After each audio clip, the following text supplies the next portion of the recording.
At some point in your life, you stopped replying to messages. You stopped explaining yourself. You stopped trying to fix misunderstandings. You stopped seeking acceptance from anyone.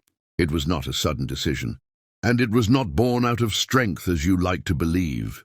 It was the result of a silent accumulation of small things, neglect, looks that were misunderstood, disappointments that were never apologized for, promises broken without noise, until one day you realized that being around people was giving you nothing but exhaustion. So you chose to withdraw. Most people who cut everyone off do not hate people. They are simply tired of repeated disappointment, tired of being present too much and understood too little, tired of being misinterpreted every time, until silence became kinder than explaining, and isolation felt safer than defending oneself. At first, you feel a strange sense of relief, as if you finally regained control. No one demands anything. No one pressures you. No one lets you down. You feel like you own your space and choose your calm, and you tell yourself that this is real peace. But what you fail to notice is that this peace is not peace at all.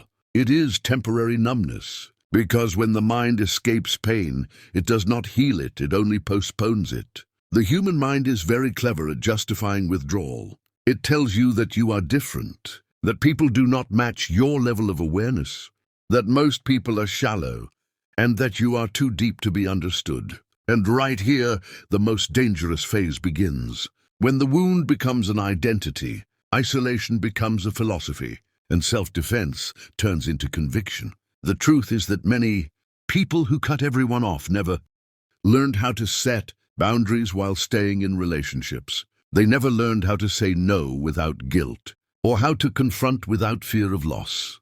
So they chose the easiest solution, total escape instead of partial confrontation, withdrawal instead of rearranging distances. In this case, isolation is not maturity. It is a reaction. It is not awareness. It is accumulated exhaustion that never found its way to healing. Because healing requires contact, honesty, and confrontation. While isolation offers quick comfort without a real solution, over time, a change happens that many people do not notice. You become less patient, less empathetic, faster to judge. Not because you are stronger, but because you no longer practice understanding others. Emotions are like muscles. If they are not used, they weaken. And when they weaken, communication becomes exhausting. People become a burden, and the world feels harsher than it truly is. Then comes the stage of emotional coldness. You do not feel much joy.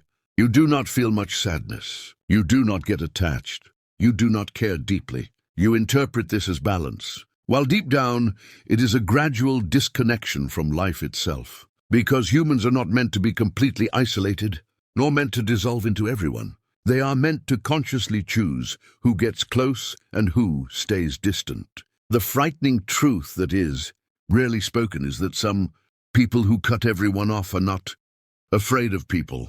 They are afraid of being hurt again, afraid of reliving the same pain with the same intensity. So they choose total safety, even if the price is loneliness. But absolute safety is an illusion. You cannot protect yourself from everything without depriving yourself of many things: warmth, understanding, sharing, even growth. Because growth does not happen in isolation. It happens through conscious interaction.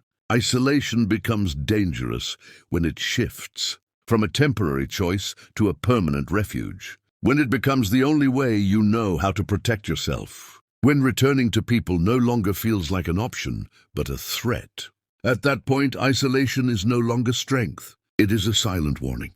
Real strength is not cutting everyone off. It is the ability to stay without losing yourself, to step away without running, to confront without becoming harsh toward yourself or others. Ask yourself honestly, did you cut everyone off because you became wiser or because you became tired? Did you withdraw because you chose to, or because you no longer knew how to stay? Does your isolation expand you, or does it shrink you? Not everyone who walks away is wise, and not everyone who connects is weak. Wisdom lies in knowing the true reason behind your choices, not in justifying them with beautiful slogans. If this doesn't sound unfamiliar, it may be because you have lived this phase, or you are living it now.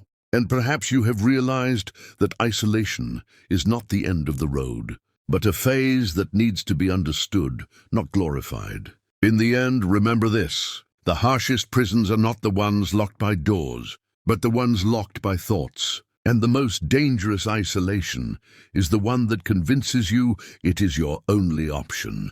If you made it this far, it means you have the courage to look inward. Not everyone does. And if you found something of yourself in this content, subscribe. Because what comes next goes deeper than you imagine.